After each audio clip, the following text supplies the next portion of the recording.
आता आपल्या आवडत्या मालिकेचे संपूर्ण भाग मालिका प्रसारित झाल्यानंतर लगेचच पाहू शकता फक्त सन नेक्स्ट वर. भारतातील प्रेक्षकांसाठी मोफत सेवा. तुझ्या आईला तिच्या मनातलं पार्टनरला सांगायचं असेल,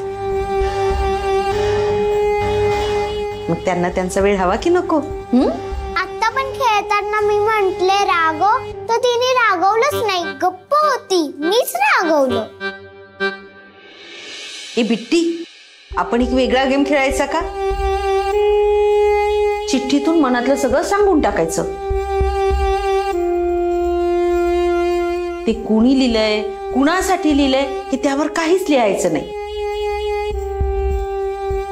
आणि शेवटी सगळ्या चिठ्ठ्या वाचायच्या, म्हणजे सांगूनही होईल आणि कुणावर नावही येणार नाही.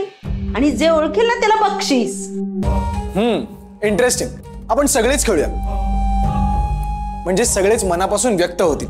काय बिट्टी? आम्ही तयारी करतो. बिट्टी, फॉलो मी. सॉरी, कॅरी मी.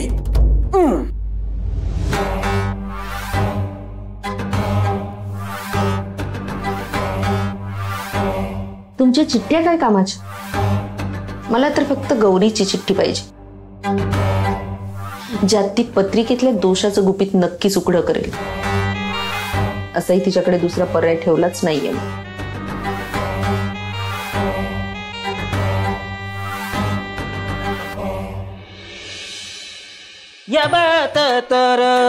तर आज आपण करणार आहोत कमी साखरेचा चहा.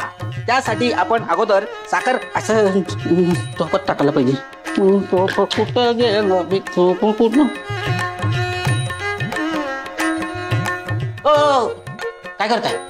हो, भांड घेतोय. भांडे घेताय? थांबा ना, त्याच्यात काहीतरी देतो ना, द्राक्ष वगैरे. अहो, द्राक्षाचा सीझन नाहीये. नाही का? मग कसला सीझन आहे तो देतो. अहो चंदू शेठ, मला एक खेळायला हवंय. खेळायला हवंय? हे भांड? अहो, खेळायची भांडी वेगळी असतात, एवढी एवढीशी. हो, या चिठ्ठ्या ठेवायच्या आहेत. फिश पॉन्ड गेम खेळतोय. कुठला पॉन्ड? Fish pond. अच्छा अच्छा, फिश पॉन्ड. ते काय असतं? काय असतं? काय असतं? म्हणजे जर एखाद्याला त्याच्या मनातलं काही सांगायचं असेल ना, तर या चिठ्ठीमध्ये लिहायचं, स्वतःचं नाव न लिहिता.